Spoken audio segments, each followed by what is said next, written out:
Hello everyone, I'm Pavel and I'm the CEO and founder of Kuende, which is a hybrid online-offline social network, and we are challenging our users to engage more in real life than they do online. We already have the product launched for like 3 years ago, and this ICO and blockchain phenomenon gave us the possibility to actually engage more with our users and make them count in our community. So actually, since there's a lot of talent in gamification, maybe we can start there. I know game theory and mechanism design plays a really big role in token platforms.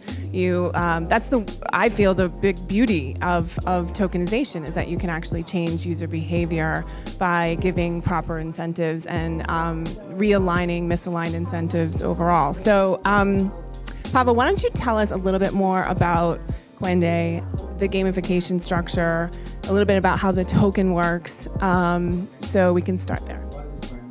Sure, thank you. So first, what is Kuende? Because Kuende comes from Swahili, which is a boy name actually, and it means evolution and growth. And that's what Kuende is and want to do. Regarding the gamification structures, so what we are trying to do is imagine, let's say, Facebook combined with Instagram and YouTube, met with Pokemon Go and Meetup.com and made a child, and that child name is Kuende.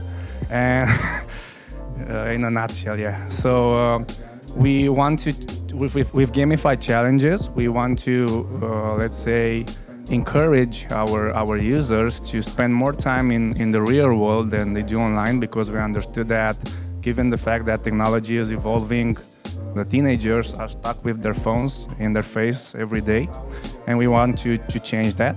And how we are doing that is regarding the token structure as well. We have two tokens actually. One is the Kuende token that is issued during the ICO, and it gives you the right to create and vote for challenges within the platform. And depending on the hype and how, let's say, successful that challenge becomes, we have the other token, the Kuende points, which is the reward token, and is split with the creator, the voters, and the participants.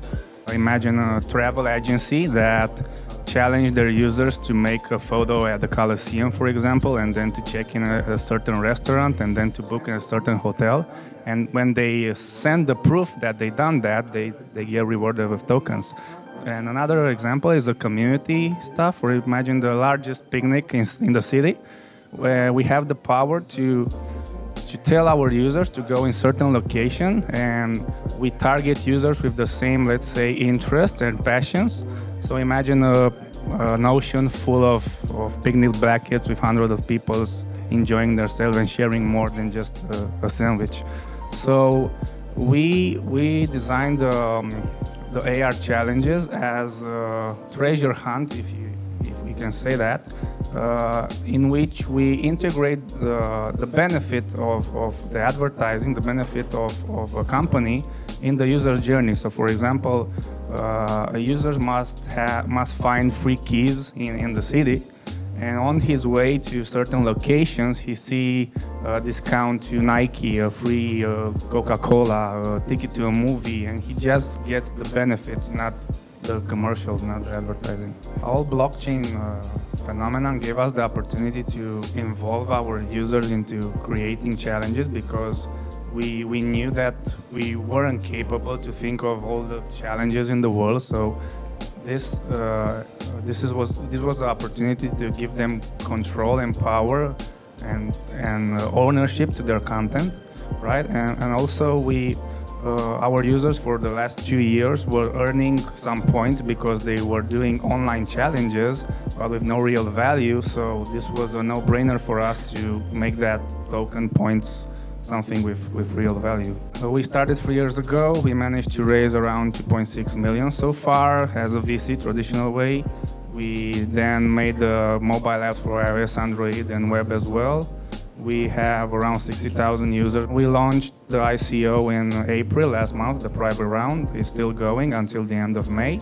And in July, we will start the public round. Regarding the GDPR, this was actually one of the most tough challenge that we had, because we already had users and a lot of data. And we started in September last year to get compliant, and we are now almost full compliant with the GDPR. But regarding the ownership of the data, I think, and I agree as well, teenagers don't care.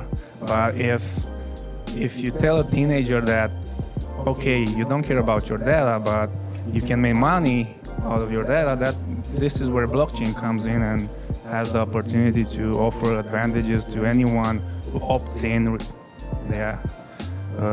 if you're compliant with the GDPR to sell your data.